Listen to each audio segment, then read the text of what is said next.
بسم اللہ الرحمن الرحیم ربی شرح لی صدری ویسر لی امری واحلل عقدۃ من لسانی یفقہوا قولی۔ آج کا میرا موضوع ہے کہ جنت کیا ہے، اس کی حقیقت کیا ہے۔ یہ انتہائی اہم بیان ہے، ایسا بیان اس سے پہلے آپ نے نہیں سنا ہوگا، اس کو آخر تک لازمی سنیں، اس میں انتہائی قیمتی باتیں ہیں اور آگے دوسروں کے ساتھ شیئر کریں۔ اللہ تعالیٰ آپ کو جزائے خیر عطا فرمائے۔ اللہ جل شانہ نے ایمان والوں کو ان کے نیک اعمال کی جزا دینے کے لیے امن اور راحت کا ایک مقام تیار کیا ہے جس کو جنت کہتے ہیں۔ قیامت والے دن مسلمانوں کو حساب و کتاب کے بعد اس میں داخل کیا جائے گا اور پھر وہ ہمیشہ ہمیشہ اس میں رہیں گے اور طرح طرح کی نعمتیں پائیں گے۔ جنت کے لغوی معنی باغ ہے، چونکہ لوگوں کو باغ میں بڑا سکون میسر ہوتا ہے اور اس میں جا کر دلی خوشی حاصل کرتے ہیں، اس لیے آخرت کی آرام اور زندگی کو بھی باغ سے تشبیہ دی گئی ہے کہ وہاں پر ایمان والوں کو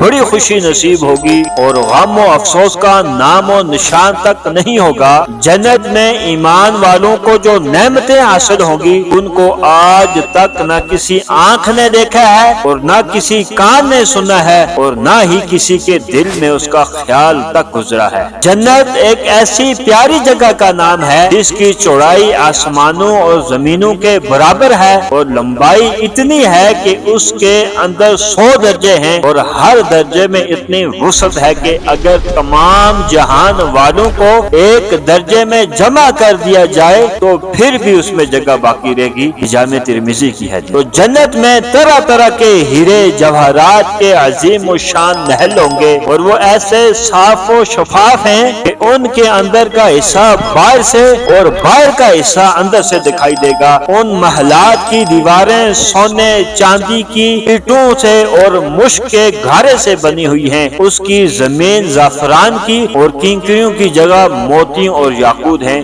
یہ بھی جامع ترمذی کی حدیث۔ جنتی لوگ جنت میں جو چیز چاہیں گے فوراً موجود ہو جائے گی۔ مثلا کسی پرندے کو دیکھ کر اس کا گوشت کھانے کو جی چاہے گا تو اسی وقت اس کا بنا ہوا گوشت اس کے پاس آ جائے گا، اور اگر پانی کی خواہش ہوگی تو کوزے خود بخود ہاتھ میں آ جائیں گے اور پینے کے بعد خود بخود واپس چلے جائیں گے۔ جنتی لوگ جنت میں جتنا کھائیں گے سب ہضم ہو جائے گا۔ وہاں پر نجاست، گندگی، پاخانہ، پیشاب، تھوک، رینٹ اور کانوں اور بدن کا میل کچیل ہرگز نہ ہوگا۔ وہاں پر ڈھکار کی خوشبو مشک اور کافور سے بھی زیادہ ہوگی۔ ہر شخص کے سراہنے 10,000 خادم ہوں گے اور ہر ایک کے ہاتھ میں چاندی اور سونے کے پیالے ہوں گے اور ہر پیالے میں نئی اور رنگ برنگی نعمتیں ہوں گی اور ہر لقمے میں 70 مزے ہوں گے اور ہر مزہ دوسرے سے ممتاز اور علیحدہ ہوگا۔ غرض یہ کہ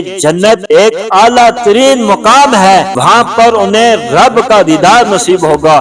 وہ اللہ تعالیٰ کو ایسے دیکھیں گے جیسے کہ 14ویں رات کے چاند کو دیکھتے۔ حضرت عبادہ بن صامت رضی اللہ عنہ سے روایت ہے کہ رسول اللہ صلی اللہ تعالی علیہ وآلہ وسلم نے ارشاد فرمایا کہ جنت الفردوس سب سے اونچے درجے کی ہے اور وہیں سے جنت کی 4 نہریں جاری کی گئی ہیں اور اسی کے اوپر عرش ہے۔ بس جب تم اللہ تعالیٰ سے سوال کرو تو جنت الفردوس کا سوال کیا کرو۔ یہ جامع ترمذی کی حدیث ہے۔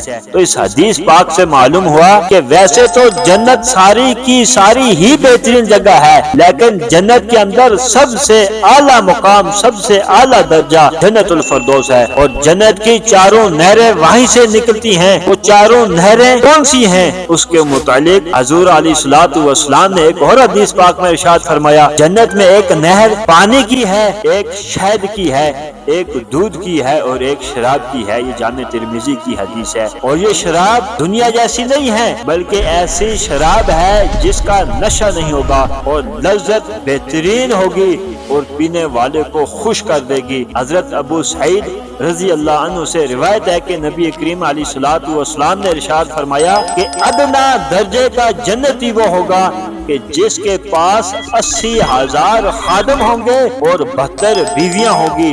جامع ترمذی کی حدیث ہے، جب ادنا درجے کے جنتی کی یہ شان ہوگی تو جو جنت الفردوس جیسے اعلیٰ درجے میں ہوگا اس کی شان کے کیا کہنے۔ حضرت انس رضی اللہ عنہ سے روایت ہے کہ رسول اللہ صلی اللہ علیہ وسلم نے ارشاد فرمایا کہ اگر کوئی جنتی عورت دنیا کی طرف جھانکے تو مشرق و مغرب کے درمیان ہر چیز کو روشن کر دے اور مشرق و مغرب کی ساری فضا کو خوشبو سے بھر دے اور اس کے سر کی اوڑھنی دنیا اور جو کچھ دنیا کے اندر ہے سب سے بہتر ہے۔ یہ مسلم شریف کی حدیث ہے۔ حضرت علی رضی اللہ تعالی عنہ سے روایت ہے کہ نبی کریم علیہ الصلوۃ والسلام نے ارشاد فرمایا کہ جنت کے اندر حور عین کے اجتماع کی ایک جگہ ہوگی جسموں میں وہ اکٹھی ہو کر بلند آواز سے ترانے گائیں گی۔ ان کی آواز اتنی دلکش ہوگی کہ ایسی آواز کسی نے نہ سنی ہوگی۔ یہ حوریں ترانے گاتی ہوئی کہیں گی کہ ہم ہمیشہ زندہ رہیں گی، کبھی ہلاک نہیں ہوں گی، ہم چین و حرام سے رہیں گی، کبھی فکر مند نہ ہوں گی۔ خوشخبری ہے ہر اس شخص کے لیے جو ہمارے لیے ہے اور ہم اس کے لیے ہیں۔ جامع ترمذی کی حدیث ہے۔ تو ان حدیث مبارکہ سے معلوم ہوا کہ جنت میں جنتیوں کو عورتیں بھی ملیں گی اور حوریں بھی ملیں گی اور وہ دونوں ایک دوسرے سے بہت خوش ہوں گی۔ حضرت انس رضی اللہ تعالی عنہ سے روایت ہے کہ حضور علیہ الصلوۃ والسلام نے ارشاد فرمایا کہ جنت میں ایک بازار ہے جس میں ہر جمعے کو جنتی لوگ جمع ہوں گے، پھر وہاں شمالی ہوا چلے گی جو جنتیوں کے منہ اور کپڑوں پر خوشبو ڈالے گی اور ان کے حسن و جمال میں اور اضافہ کرے گی۔ پھر جب وہ زیادہ حسین و جمیل بن کر اپنی بیویوں کے پاس جائیں گے تو ان کی بیویاں کہیں گی کہ خدا کی قسم ہم سے جدا ہو کر تم نے اپنے حسن و جمال کو بڑھا لیا ہے۔ وہ کہیں گے کہ ہمارے بعد تمہارے حسن و جمال میں بھی تو اضافہ ہو گیا ہے۔ یہ مسلم شریف کی حدیث ہے۔ معلوم ہوا کہ جنت میں سب لوگ حسین و جمیل ہوں گے اور ان کے حسن و جمال میں اضافہ ہی ہوتا رہے گا اور کبھی کمی نہیں آئی۔ جنتی لوگ جب جنت میں پہنچ جائیں گے تو وہ ہمیشہ تندرست اور جوان رہیں گے اور ان پر وہاں کبھی کوئی مصیبت اور تکلیف نہیں آئے گی۔ حضرت ابو ہریرہ رضی اللہ تعالی عنہ سے روایت ہے کہ نبی کریم علیہ الصلوۃ والسلام نے ارشاد فرمایا کہ جنت میں ایک پکارنے والا پکار پکار کر کہے گا کہ ہے جنت والو تم ہمیشہ تندرست رہو گے اور کبھی نہیں مرو گے، تم ہمیشہ جوان رہو گے اور کبھی بوڑھے نہیں ہوں گے، اور تم ہمیشہ عیش و آرام میں رہو گے اور کبھی مصیبت میں مبتلا نہیں ہوں گے۔ یہ مسلم شریف کی حدیث ہے۔ اور حضرت ابو سعید سے روایت ہے کہ نبی کریم علیہ الصلوۃ والسلام نے ارشاد فرمایا کہ جو لوگ دنیا کے اندر مرتے ہیں خواہ وہ چھوٹی عمر کے ہوں یا بڑی عمر کے، جنت کے اندر وہ سب 30 سال کے ہوں گے، اس سے زیادہ ان کی عمر کبھی بھی نہیں ہوگی۔ یہ ترمذی شریف کی حدیث ہے۔ اور حضرت ابو ہریرہ رضی اللہ تعالی عنہ سے روایت ہے کہ نبی اکرم صلی اللہ علیہ وسلم نے ارشاد فرمایا کہ جنت میں جنتیوں کے کھانے کے برتن سونے اور چاندی کے ہوں گے اور ان کی کنگھیاں سونے کی ہوں گی اور ان کا پسینہ مشک کا ہوگا۔ ان سب کی عادت ایک جیسی ہوگی اور وہ سب اپنے باپ آدم کی صورت پر ہوں گے اور ان کے قد 60 گز لمبے ہوں گے۔ بخاری شریف کی حدیث ہے۔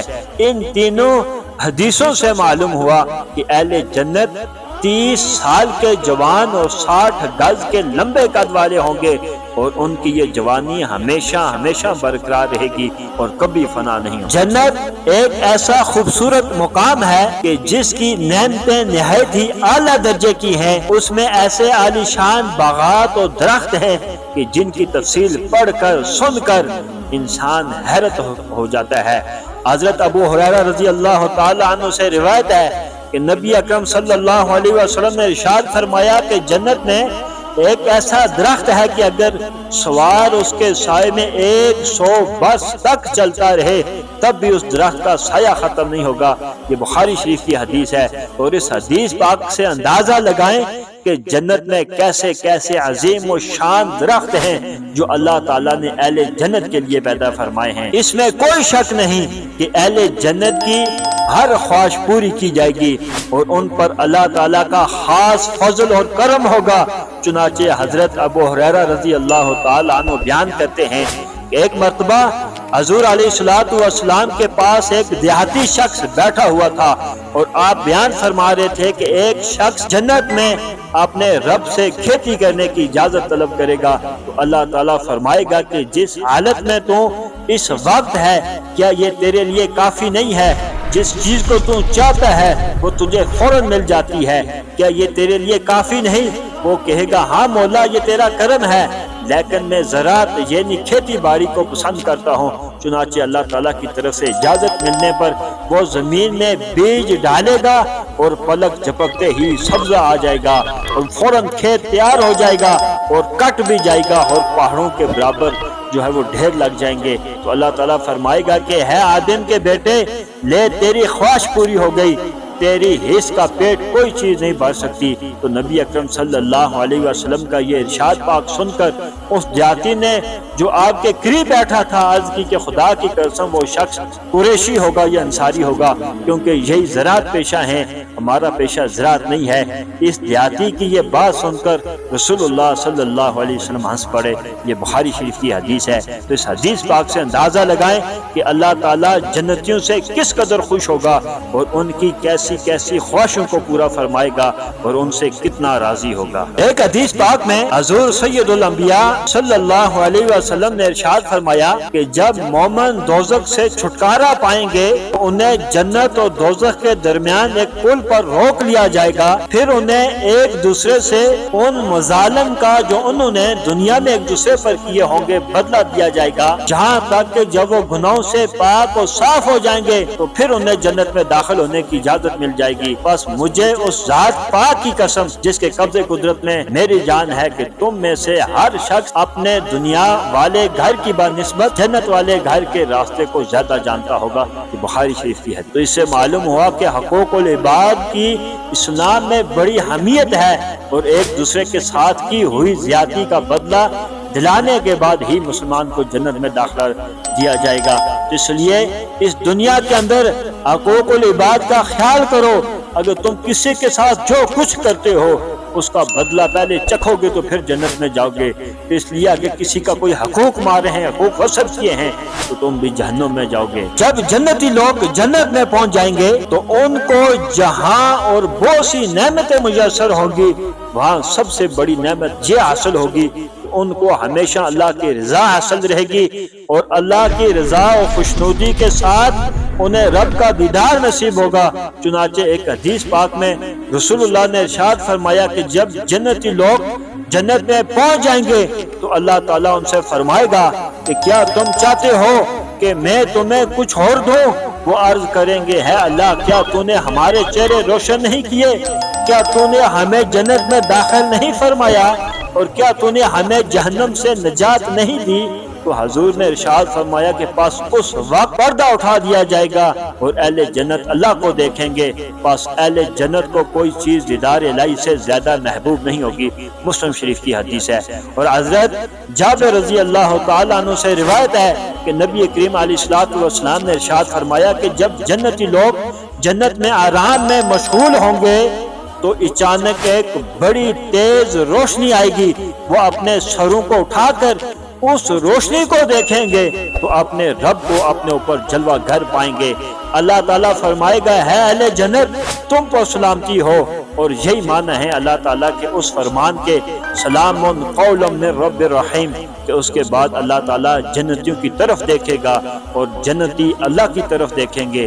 ابن ماجہ کی یہ حدیث ہے۔ تو ان دونوں حدیث سے معلوم ہوا کہ اہل جنت کو جنت میں اللہ کا دیدار نصیب ہوگا۔ دعا ہے کہ اللہ تعالیٰ ہمیں حضور علیہ الصلوۃ والسلام کا پکا سچا غلام بنائے، پکا سچا مسلمان بنائے، اور ہم بھی نیک عمل کریں، ہم بھی تاکہ اللہ اور اس کے رسول کے بتائے ہوئے طریقوں پر چلیں، اور اللہ تعالیٰ ہمیں بھی جنت الفردوس عطا فرمائے۔